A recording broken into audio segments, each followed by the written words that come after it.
काश्मीर बर्बर कांड एवं समस्त आखिरे झलसी जाउछि। किछि लोकंकर निद मध्य उड़ेई दउछि।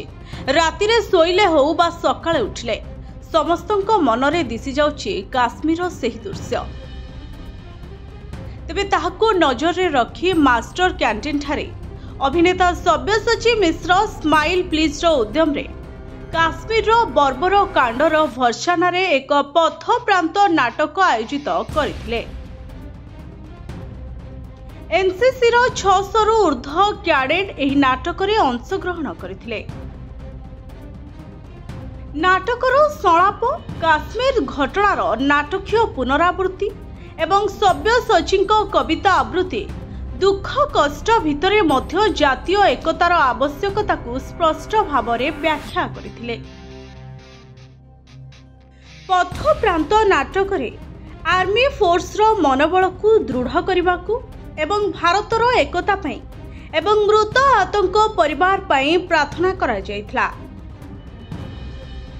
एही कार्यक्रम रे एनसीसी रो डायरेक्टर श्री सत्यव्रत साहू, अभिनेत्री अर्चिता साहू, सिनेमा निर्देशक श्री सब्यसाची महापात्र एवं अनेक मान्यगण्य व्यक्ति मध्य सेठारे उपस्थित थिले। Bureau report STV Odia.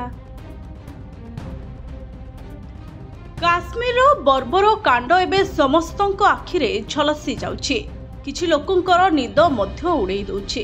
रातिरे शोइले हो बा सकाळे उठिले समस्तक मनरे दिशि जाउछि काश्मीर सेही दृश्य।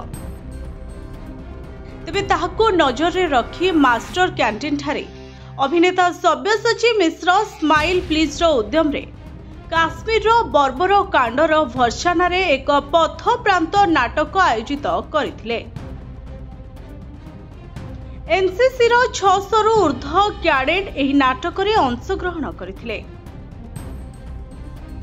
नाटकर संलाप काश्मीर घटनार नाटकीय पुनरावृत्ति एवं सब्यसाची कविता आवृत्ति दुख कष्ट भितरे मध्य जातीय एकतार आवश्यकता को स्पष्ट भाव में व्याख्या करथिले। पथ प्रांत नाटक रे आर्मी फोर्स रो मनोबल को दृढ़ करने को एवं भारतर एकता पई एवं मृत आतंक परिवार पई प्रार्थना करा जायथला। एही कार्यक्रम रे एनसीसी रो डायरेक्टर श्री सत्यव्रत साहू, अभिनेत्री अर्चिता साहू, सिनेमा निर्देशक श्री सब्यसाची महापात्र एवं अनेक मान्यगण्य व्यक्ति मध्य सेठारे उपस्थित थिले।